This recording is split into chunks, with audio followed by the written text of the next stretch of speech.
Have you been told to make a pick list, go get your product, and fill your shelves? Not as easy as it sounds.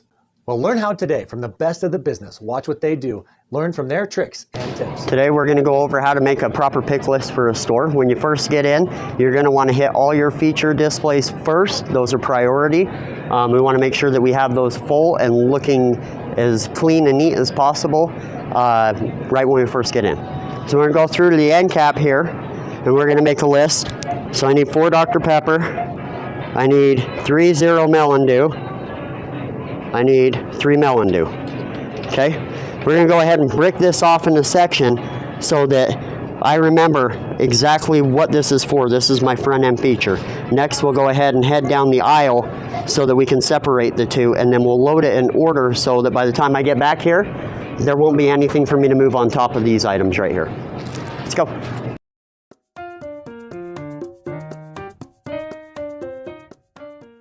So now we're going to go ahead and just start from the edge of our aisle, straight up and down, work from left to right. Right now I'm only focusing on 12 packs and my multi-packs, and then I'll make a secondary list for my 2 liters once I get finished working those 2 items.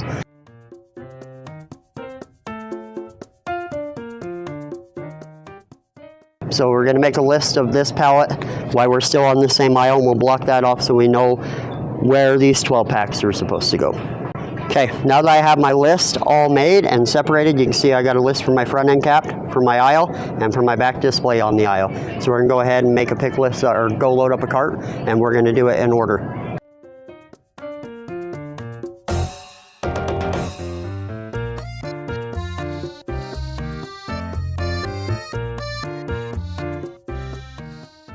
Okay, we've got all of our product that we need for our pick list. We loaded it from the front display to the aisle, and then the back display last in that order, just like we took our pick list when we first walked into the store, so that we can work more efficiently and everything's right on top.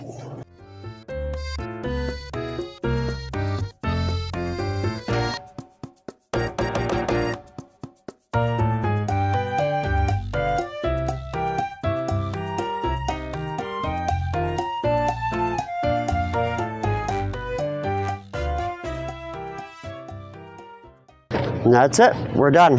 Easy and efficient. I'm gonna hurry and grab a quick list. I always carry a pen, and I use a piece of cardboard just because it's convenient.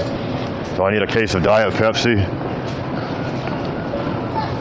I'm just gonna write 1 case. I need a case of Pepsi. I'm gonna walk around here.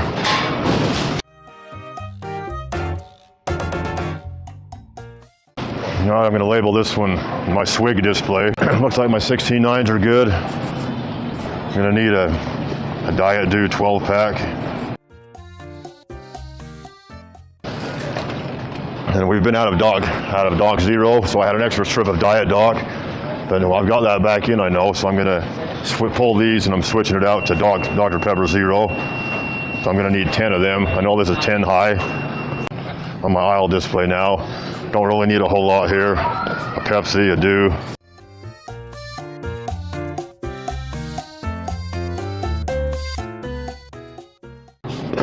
Right now I'm at the main aisle right now, or main set. So I'm gonna hurry and grab a 12 pack list.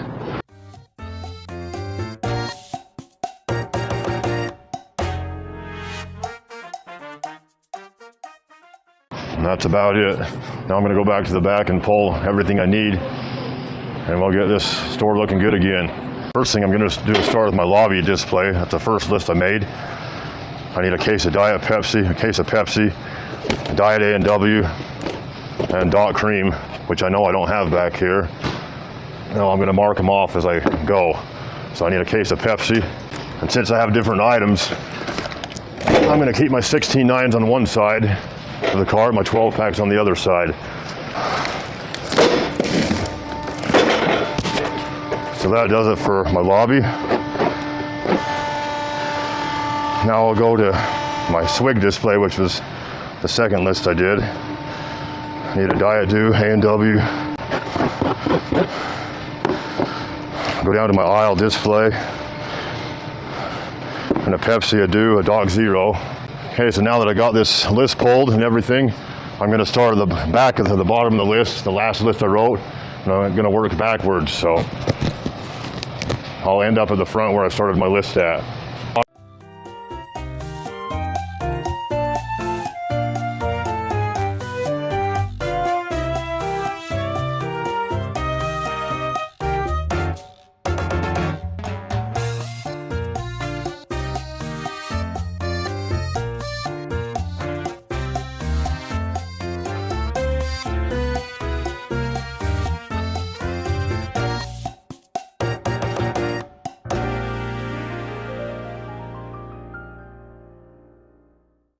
That wraps it up. We're done here and head on out to the next stop.